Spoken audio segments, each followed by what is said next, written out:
When you play the Game of Thrones, you Subscribe and like. or you die. There is no middle ground. Welcome back to the Grease Goblin YouTube channel. Today's video, we are going to be talking about Bran 1, A Clash of Kings, and continuing on in our reread. And this is kind of a smaller chapter. You know, the last couple of chapters have been kind of longer chapters. This one's pretty short and it's pretty self-contained. You know, without further ado, get into Bran 1, A Clash of Kings. Bran opens the chapter sitting on the hard stone window seat over his bed.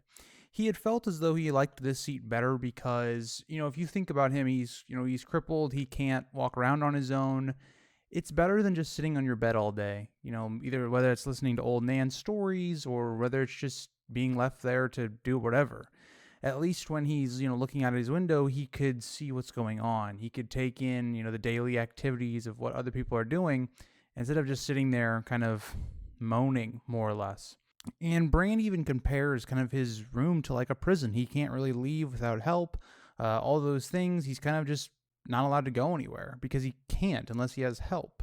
And so you feel for Bran quite a lot because he's someone that isn't able to do what normal kids can do. And that's going to be made very apparent as this chapter really is, in a lot of ways, just a reminder of where we left off with Bran in A Game of Thrones. It doesn't really break the ground of anything really that new outside of like introducing the Walders and kind of just what's going on with Bran magically wise. And Bran thinks how, you know, he can no longer walk, climb, hunt, or fight, but he still enjoys observing Winterfell as lights glow from windows.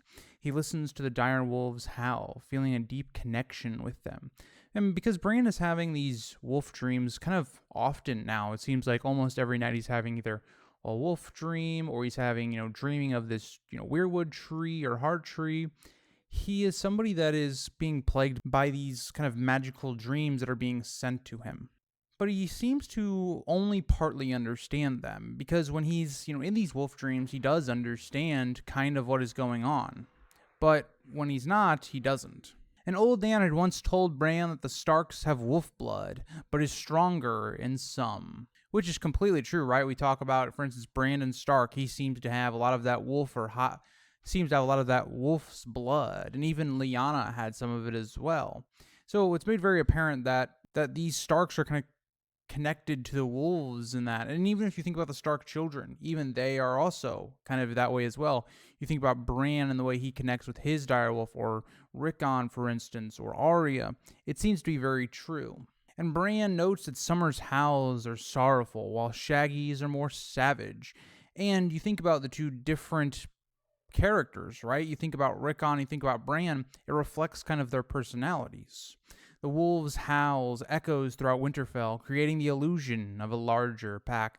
I talked about this, I think on a live stream, but sound is so weird because it can make you think that things are happening that aren't. So, for instance, if you think about the JFK assassination, a lot of people that were there that day struggle to know where the sound came from because it's bouncing off all these buildings, under bridges, and all these things, creating an illusion that the sound could have been somewhere else other than where, you know, they found Lee Harvey Oswald.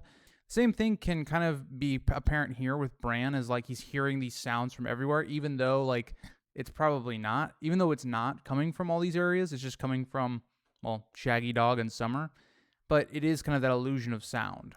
And Bran wonders if the wolves miss their siblings and are calling out to the other direwolves, Greywind, Ghost, Nymeria, and Lady. And yeah, I think they're definitely, just like how Bran misses his family, the wolves miss their pack mates. And that's one of the key parts of this, right, is the Stark children all get separated from each other, and that's when the Starks start to get picked off, is when their pack is not together. And so that kind of is going to get us into page 53. Bran had asked Roderick Cassel why the direwolves howl, but Sir Roderick doesn't know, and his responsibilities leave him with little time for such questions. And that's the truth. I mean, Roderick Cassel is basically having to take on a major role of more or less ruling, kind of in Bran's stead. Like, yes, Bran is being taught how to rule, but it's really Roderick who is the person in charge of Winterfell at this time, with Luwin as well. Farland the Kennel Master believes the wolves are calling for freedom, as wild creatures belong in the wild, not confined in a castle. And it's a little bit more complicated than that because the Starks are connected with their wolves, It's just, even with them kind of still being kind of like pets to the Starks, them being pent up and not allowed to, roam or, hunt, all of those things is definitely very kind of against their nature. If you think about, for instance, like, a lion, if you see a lion at a zoo, or you think of like a tiger, it feels very unnatural for them to be kind of in these little observing little areas for people to view them. It just doesn't feel natural. And that's kind of what kind of Farland's getting at here. Gage the cook thinks the wolves are howling because they want to hunt, possibly having caught the scent of prey, which is completely true, right? Gage is like, both Gage and Farland are right. Like, the wolves want to be a bit more free, not like pent up. And that even applies to when Bran goes in his wolf dream at the end of this chapter. Maester Luwin suggests the wolves are howling at the bright comet, perhaps confusing it with the moon. And this one I don't think is the right answer. The wolves are clearly much smarter than that. And I think they might view the comet as an omen of something that is not normally seen. It would have been the first time these wolves had seen anything like it. So yes, maybe it being unnatural would have also disturbed the wolves, but also I think you think about the comet and it's symbolizing magic being back. That's something else you could also look at for what the wolves are kind of interpreting as the comet.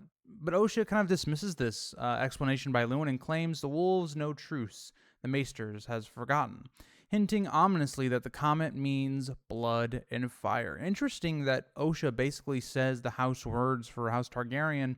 She seems to be right on the bat. It seems like a lot of these people that, are not in high places and all that, or maybe like servants, all those, every single chapter we've talked about this comet so far, it seems like more of the, normal, more like the lower class seem to understand this comet, whereas everybody else trying to apply it to their own like life, more or less. Septon Chael, I'm not sure how to say that name, but Septon Chael, I believe, interprets the comet as the sword that slays the season. And after receiving the White Raven from Old Town announcing autumn, it seems he was correct. Well, I mean, that could just be lucky, but I guess that also could be true, right? The magic of the others is also getting stronger with this comet. So, not a bad take either. Old Nan disagrees, though, claiming that the comet signifies dragons, despite being nearly blind and unable to see it. Interesting that Old Nan is the person that gets it spot on. That's all I'm going to say. Very interesting that she gets it spot on. Hodor simply just says Hodor, as always. The dire wolves howling cause disturbances. Guards curse, hounds bark, horses kick. And even Maester Luwin complains of sleepless nights, and the Walders are frightened by the wolves. Now, as we're going to learn, the Walders have, every reason to be afraid of the wolves. But yeah, I mean, the dire wolves are just going to be howling all night, and they're kind of wanting to be free, and so they're going to be disturbing the castle, not letting people sleep as well. But what can you do? The Starks, they like their wolves, so unfortunately there's going to be some late nights, I guess. Bran notes how Roderick had confined the wolves to the Godswood after Shaggy Dog had bit Little Walder, but the sound of their howls still echoes throughout Winterfell, kind of making almost this ominous noise. It almost feels like the wolves seem to be trying to warn the Starks or the people of Winterfell of what is to come, which it could be true, right? And you also think about Bran and Rickon. They're still mourning over their father's death. They're mourning, their family being gone. It's the wolves being, a little bit reflective of kind of their owners, Rickon and Bran. But also very interesting to note is that Little Walder was bitten by Shaggy Dog. It's, again, another interpretation that the wolves are smart enough to realize what people are trustworthy and what people are not. And the fact that we constantly see George use this as an omen for the Red Wedding is quite telling, right? We see that, Greywind also freaks out the Freys in the Twins chapter in the last book, right? Greywind basically spooks the horses, and that causes some of the Freys to fall, basically. And so you see that happen here again with the Freys, and it's like, yeah, don't trust a Frey. But Bran often hears the wolves as if they were just below his window or up on the curtain walls patrolling like sentries. And there's a number of things here. One, Bran is connected to the wolves. And two, again, it's just that sound, the way it plays with your ears. Bran longs to see them, but instead he looks at the comet and the familiar buildings of Winterfell, which he used to climb when he could walk. It's Bran reflecting on some of his times. It's not that long ago that he was, climbing all around in the very beginning of a Game of Thrones, and now he's forced to stay put, right? It's taking somebody that was very adventurous, someone that was discovering all the high places of Winterfell, and now he can't do any of those things.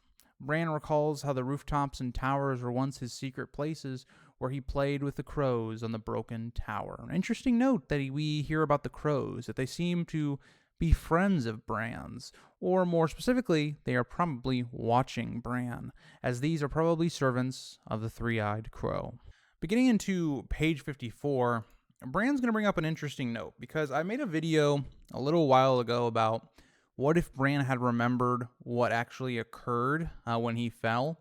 And some people seem to be kind of confused, thinking that he actually did kind of remember it, and that isn't the case, as this chapter is going to prove, but let's get into it. So Bran kind of notes he does not remember falling, but knows it happened because everyone says so. So again, Bran himself does not remember what the context of his fall was. He doesn't even remember falling at all, right? That's important to note, because that memory was stripped from him. Remember that. In Bran 3, when he has his dream sequence, the three-eyed crow takes that dream from him, because then that's going to allow all the events to happen so that Bran will actually come north. Because if Bran had remembered what happened, he would have been able to tell Ned, Catelyn, he might have even gone south. It's a little bit of the three-eyed crow's manipulation of Bran that we kind of see as we go further in the story. Bran remembers seeing the gargoyles atop the first keep where he fell. It gives him a tight, uneasy feeling, as if he should be remembering something, but he just can't. He reflects on the things he could no longer do, climb, walk, run, or fight with a sword, and how his dreams of knighthood had turned bitter. Bran wanted to be one thing, and now he's being forced to be really something else, because he can't do those things. And summer had howled the day Bran had fell, Robb had told him, that the wolves mourned for him while he lay broken in bed. Again, it reflects the connection the wolves have with their owners, or their person, more or less. And all the wolves feeling that connection. It's kind of the same way the wolves kind of acted after Ned's death, right? You kind of see they're very mournful.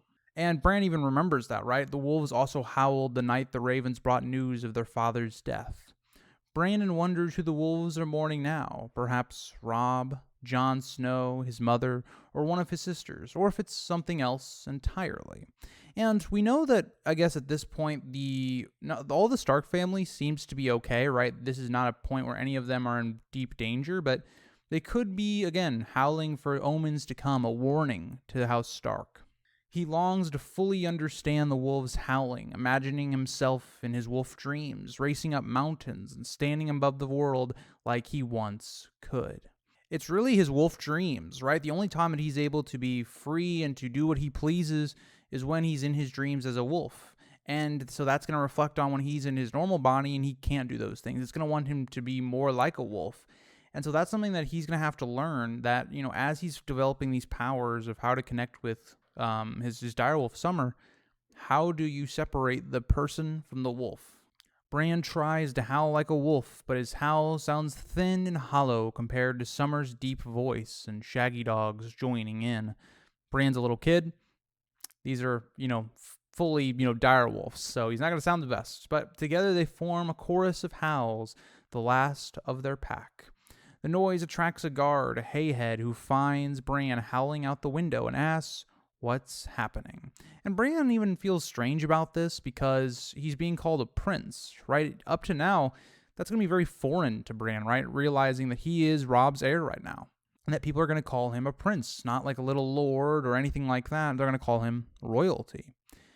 But instead of, responding to the guard like a normal person, he howls at the guard like a kid, who responds by telling him to stop. But Bran, unfortunately for the guard, does not, and that gets us into page 55.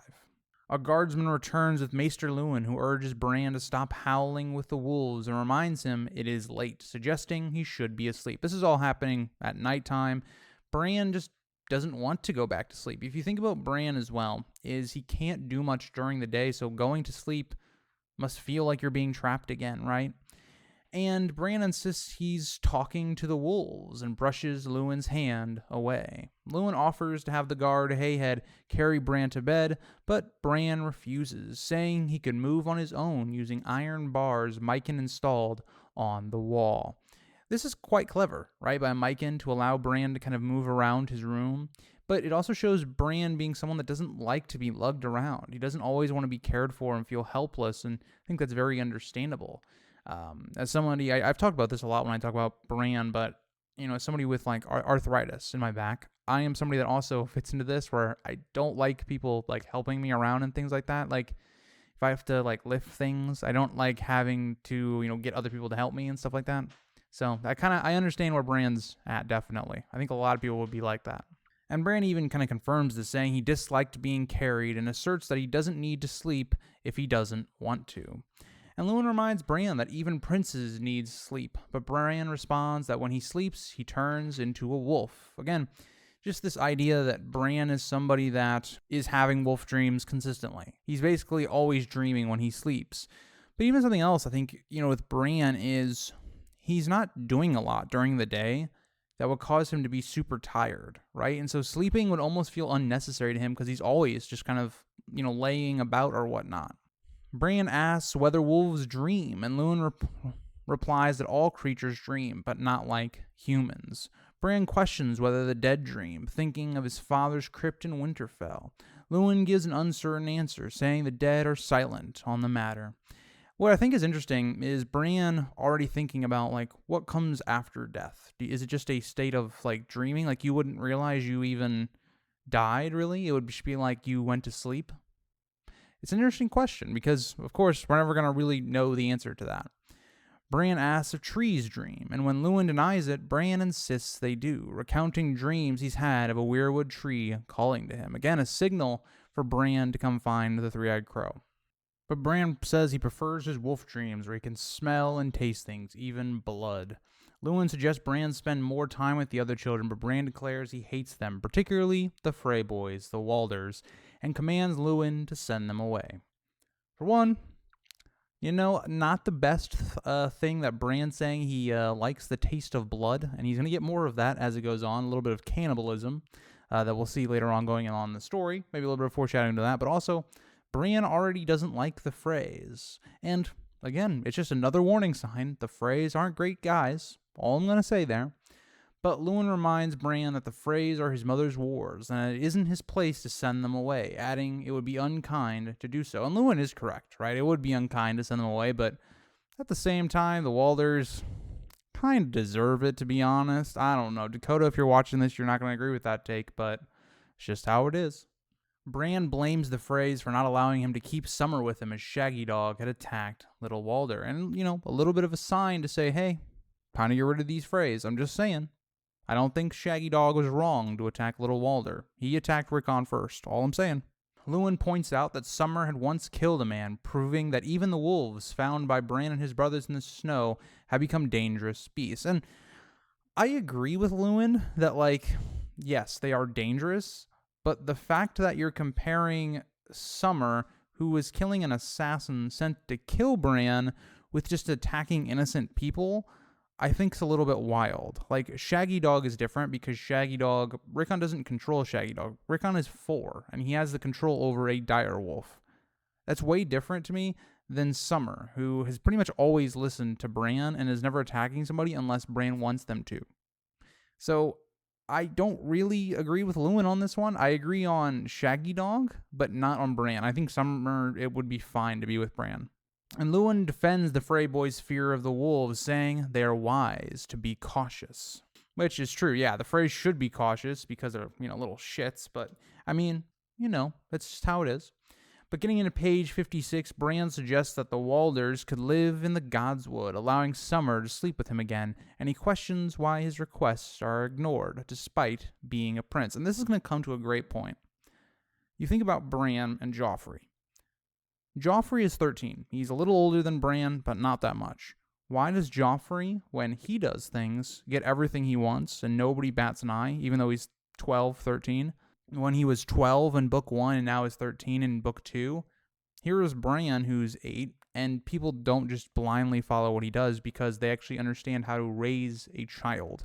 If you allow an 8-year-old to get all of their wishes, they're going to come kind of spoiled, not going to, take no for an answer because nobody ever denies them anything.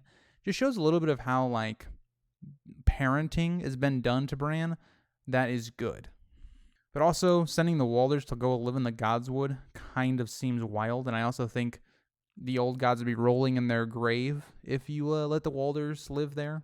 He complains that Alebelly, a guard, wouldn't let him ride Dancer past the gate, despite his wish to explore and ride freely, and obviously that's just not going to be able to be done anymore.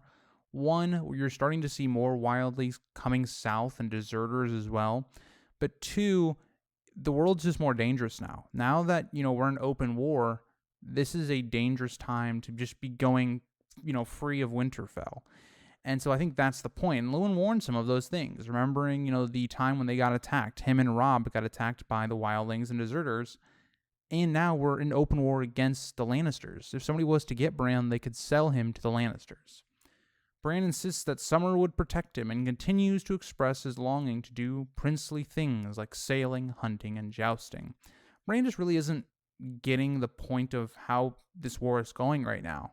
Those things just are not available. When Robert was king, yeah, you could have done those things, but now he can't. And, Luwin is kind of pitying him because Luwin knows he can't do some of those things. Like, because of his condition and also the war, why does he do that to himself? Try to imagine all these things that he obviously can't do anymore. And Bran, just being frustrated, says he'd rather be a wolf so he could live in the woods, find Arya and Sansa by scent, and fight alongside Robb in the war like Grey Wind, imagining himself killing the Kingslayer and ending the war, which is quite interesting. And it kind of makes you question, how much information does Bran know about the war? Because, Jaime's already a prisoner, so if you're going to end the war, you'd be killing Tywin or, Joffrey or one of those people. But just maybe shows the lack of information that either Bran has or the North has at this time. But also shows you that connection that Bran is becoming more attached to his wolf than he is himself. And Bran howls again, cutting off Luwin, who eventually gives up and leaves the room with a mix of grief and frustration. Again, Luwin is having to be basically Bran's caretaker, his guardian, and Bran is not making it very easy on Luwin, and how are you? And it's going to be very difficult for Bran as a child growing up. He can't be a child, and that's the issue. Once again, Bran's howling loses its appeal, and he reflects on how he welcomed the Walders when they first arrived, despite feeling resentment now. And Bran thinks about, he treated the Walders with all due respect and all these things, but that doesn't mean he has to like them. And even when the Frey boys arrived, it had been the opposite. Bran had welcomed them while Rickon wanted them gone. Rickon preferred his family over strangers coming back, and leaving Bran to soothe his younger brother and properly welcome the Walders. Bran had offered the Walders meat, mead, and a seat by their fire, earning praise from Luwin for his hospitality. Also, just another little wink that's meant to mean hospitality, that you're not supposed to harm your guests. Just something that's going to come up, later on in the story, as you guys know. The Walders introduced Bran and Rickon to their game called Lord of the Crossing. By the way, this game that the Freys play, it's not a very fun game. I would hate this game as a child, but so you're basically playing over any type of water, and you have a log that basically is your bridge. You have your staff, which is basically your ability to say who can go and who cannot go over this bridge or whatnot. And it's about shouting in water. It's one of those things where it's okay, it's just you guys are hitting each other. But the most important part of the game, according to the Walders, was the water. And so since they couldn't actually leave the castle, they had to play in the Godswood for this game. But the thing that I find so weird about this game is that it all basically dictates if you said mayhaps or not. Really, all this game is if you're the person in charge of the crossing, you just get to hit people off into the water whenever you want. It's a little bit of a reflection on the phrase. They can dictate whoever gets to cross, and they exact their toll every single time.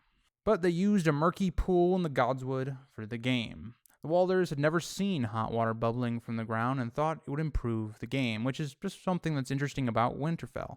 Such a cold place, but has these hot springs, more or less.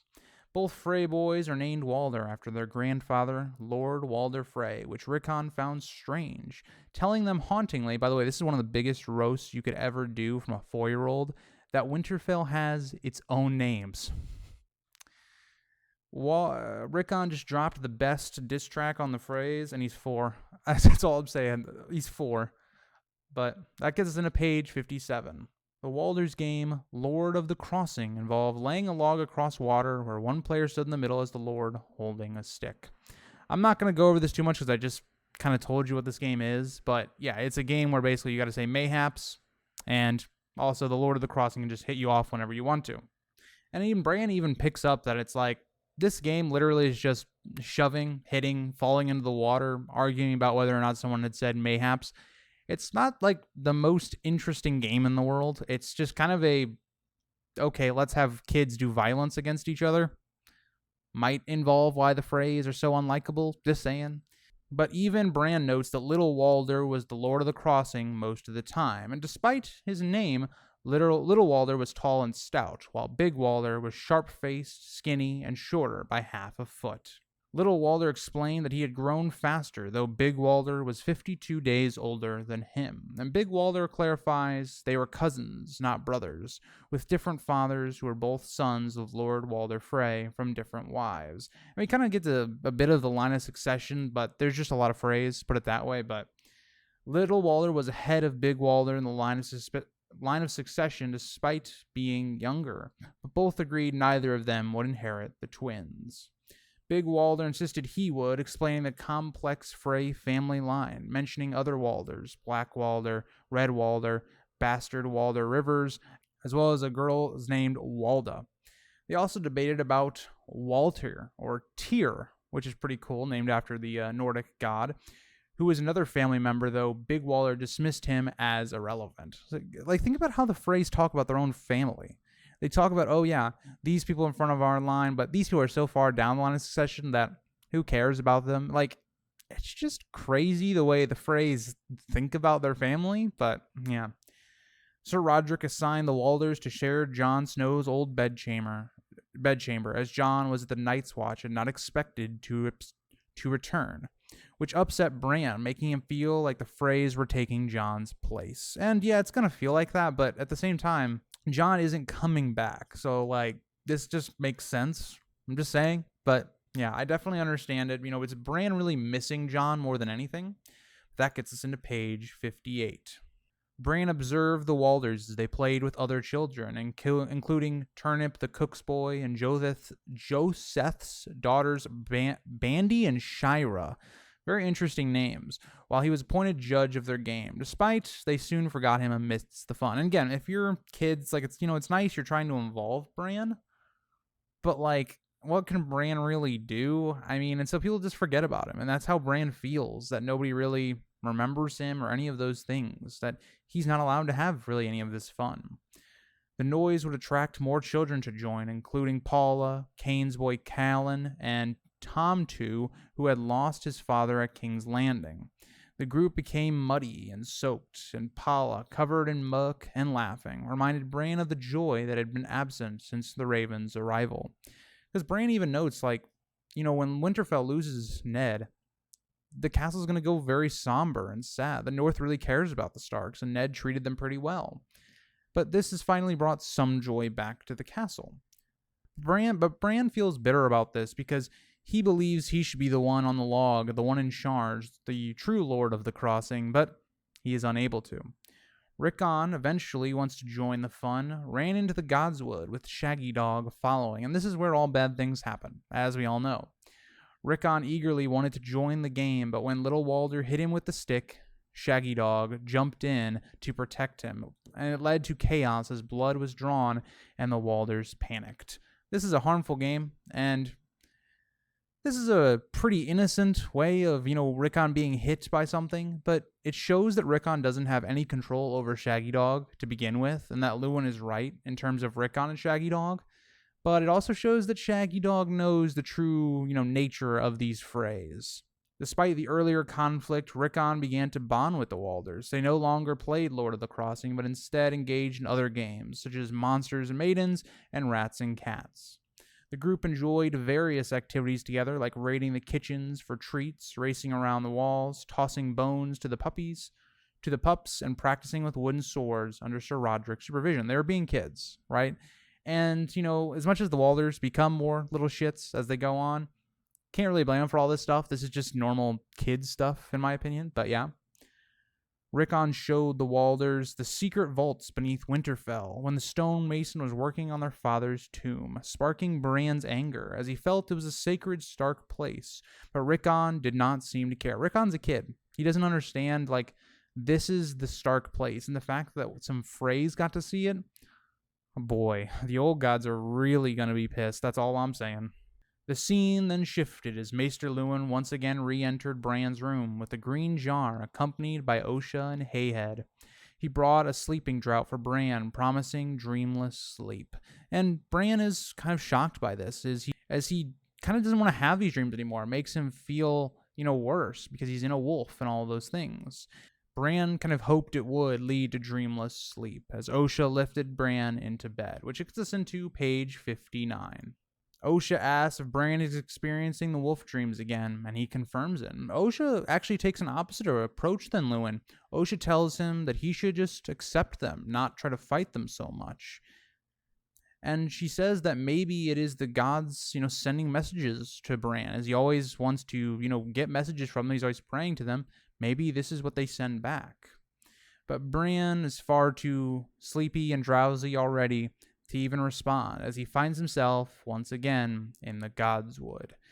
Again, Bran, even this, drought seems to work, right? Maester Luwin had it made. He has all the skill to know how to do these things.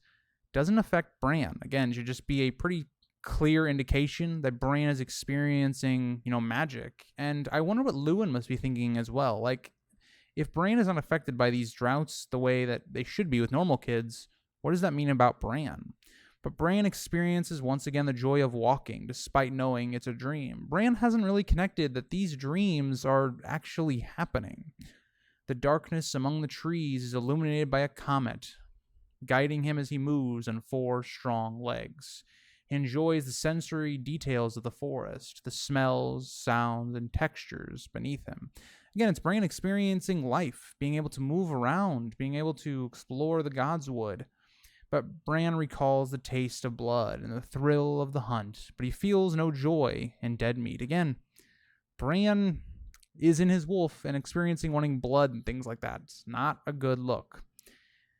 He senses the presence of his wolf brother, who is relentlessly searching for prey, family, and a way out. Again, just kind of confirming everything Bran had thought already in this chapter, that the wolves don't like being pent up. They want their family. They want to hunt, but they're being not allowed to do that.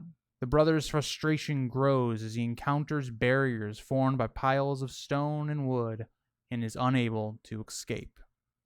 Bran reflects on his own past attempts to break through these barriers, realizing that the aggression won't open the path. And this is to show that this just happens to Bran all the time. He's been through all these motions in Summer's skin. He knows that there is no way out, and that gets us into page 60. Bran realizes that circling the walls won't help them escape. He understands that marking the tree won't deter men from entering their territory either. It again shows that Bran has an understanding of what's going on in his mind and the way this wolf is, that this doesn't mean much. The sense of confinement deepens as he feels the world tightening around him. It's also to reflect Bran's condition, right? Bran can't leave really his room without a bunch of help. He is confined, just like Summer. He remembers Winterfell, visualizing the imposing man-made cliffs. The memory of Winterfell triggers an awareness of the true world beyond the walls. It's a call to kind of nature and to leave this place. As once again, Bran seems to be having this connection that there's something wrong that's going to be happening from the outside world, that something bad is going to come, that failing to do so could lead to death. And this has a number of meanings, right? One, I think this is once again a calling to go north of the wall to find the Three-Eyed Crow because he will be instrumental in stopping the other's threat. But I think it's also a call of a message being sent that when something is going to happen at Winterfell that could cause him to possibly die. And that ends the chapter. So again, Bran 1 in A Clash of Kings is, I don't think it's the most interesting chapter just because it doesn't really have a lot to do with like the overall plot of this story. It's really just to kind of reintroduce us into Bran's plotline, but it doesn't actually like forward the plot much. It's really just, okay, Bran, it's just to kind of connect the Game of Thrones to this book, and showing how Bran's connection with his wolf and magic is growing stronger with this comet. So in the grand scheme of things, not the most influential chapter in the book. It's definitely one of those that's very forgettable. But I don't think it's a bad chapter at all, right? It just, I think, compared to the rest of the chapters so far, it's the one that has the least plot maneuvering plus character building. This one's almost a complete character build chapter, but let me know what you guys all think, and I'll see you guys in the next one. Bye, guys.